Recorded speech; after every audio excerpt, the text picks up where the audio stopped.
Some viewers may find the following video disturbing. Viewer discretion is advised. Welcome, everyone. Today we're going to be talking about Fatal Invitation. Today we're talking about the tragic life of Shonda Sharer. At some point in our lives, we probably have heard the term mean girls or mean girl behavior. Mean girl behavior is a form of bullying that most girls start exhibiting once they hit around the age of adolescence or teen years. It mostly consists of relational aggression or alternate aggression, an indirect but also another harmful form of bullying.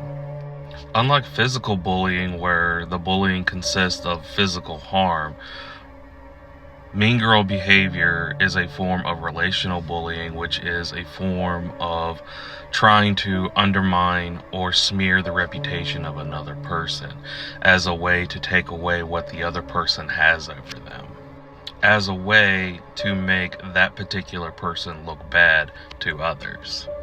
This type of behavior has been going around for a very long time, unfortunately. I can even remember girls acting this way when I was a child in school. Even in 2004, Paramount Pictures would make a lighthearted comedy about this type of behavior and would tackle some of the more serious issues in a more lighthearted, comical type way. Entitled by the same name, Mean Girls, starring Lindsay Lohan, the film would be about a girl who was homeschooled most of her life and would eventually go to a private school where she would meet a small clique of girls, and the two would quickly become friends, and it would start talking about the mean girl type behavior in a more comical way. Even though the film would be quite comical, it would tackle certain issues. And recently I just read that former Mean Girls have actually been making blogs on different social media apps talking about their Mean Girl incident, either being someone who was a mean girl or a victim of this type of behavior. One particular girl would be so convicted by something she had done as a younger girl that she would start blogging about her particular incident. And I read about it, and I just felt like it would just be a really good intro for the series that we're about to begin. In this particular story, this girl would say that her and this other girl would actually be very good friends, and they would spend a lot of time with each other, often talking about guys that they liked and their biggest, deepest secrets.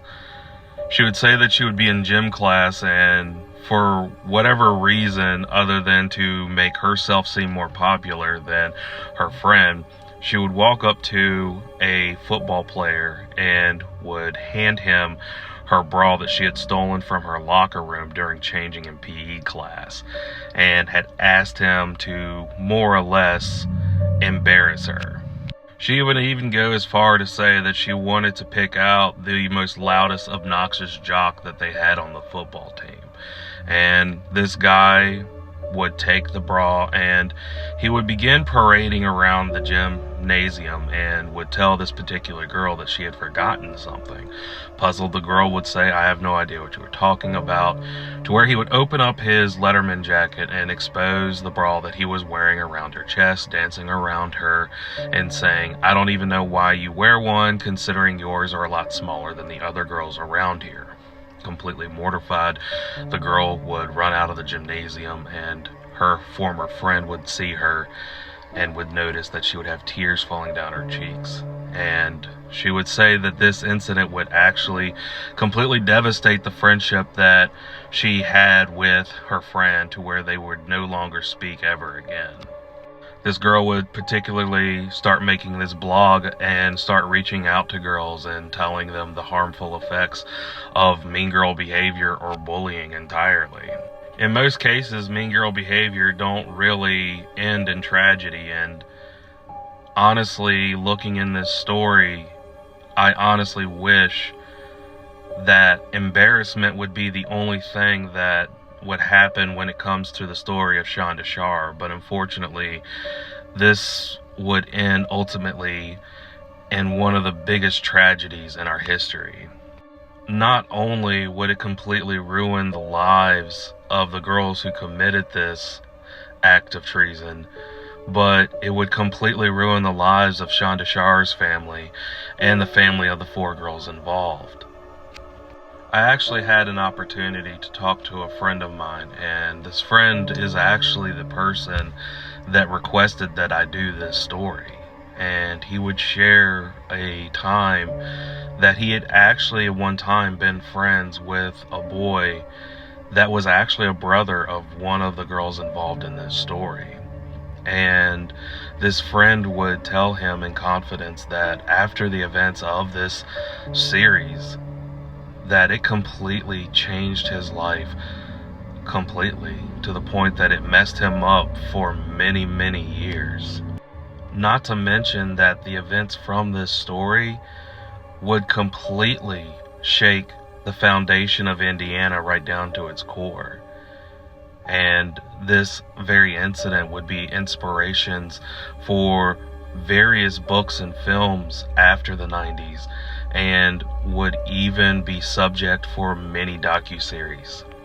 It seems like in today's day, with all the advancement in technology that we have, where the entire world is just a scroll away and just a click away at the tip of our fingertips. Now it's probably unheard of about a group of strangers knocking on someone's door and asking if their child could go outside to play. But this is the day of 1991 in the 90s. And the world of the 90s is a completely polar opposite world from today's age. And I'm pretty sure the parents of Shonda Shar had no inclination that after their daughter leaving the house, that something terrible would happen to their daughter. This was completely unheard of. I grew up in the 90s, and I had friends knocking on my door growing up all the time. And my parents never had to worry about something happening to me, which I think kind of adds to just the grimness of this story. But without further ado, let's begin our story.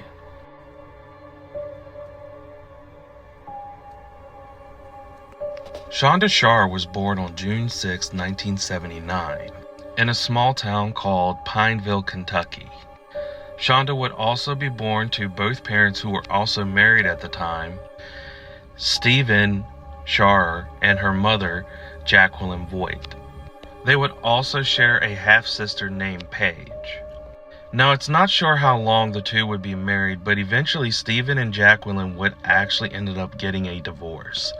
And I want to make a note here, even though they would get a divorce, Jacqueline and Stephen would also remain in a very civil relationship and co-parent in a very civil manner, because they thought it was very important for Shonda to not only have a relationship with her mother, but her father as well. And Jacqueline would often give Shonda visits with her father at his residence. But it's said that after the divorce, Jacqueline would remarry, and she would move Shonda and their other daughter, Paige, to the city of Louisville, Kentucky, which was a polar opposite type of living situation than Pineville, Kentucky, where Pineville was more of a more country-esque type town, where Louisville was more city-esque. But it is said that Shonda and Paige adapted really well to their surroundings. It's said around this time that Shonda would be in the 5th and 6th grades, where Jacqueline would enroll Shonda into St. Paul's School. And it's said right around this time that Shonda started showing a passion for sports and athleticism, where she would quickly enroll in cheerleading, softball, and volleyball. Jacqueline would say that Shonda took a lot of pride in pretty much everything she did, not just in her schoolwork or the sports that she played, but even in her look and her overall appearance, where she would take a lot of pride in prepping for school the next day, where she would set an outfit out and she would spend a great deal primping for school to look her best when she would go to school with her friends. Jacqueline would always say that Shonda was just an overall just a joy to be around, was always a very bright and positive person. Unfortunately for Jacqueline, the second marriage that she would get in Louisville, Kentucky would not be very successful as her prior marriage. And shortly after that marriage, she would actually move Shonda to New Albany, Indiana.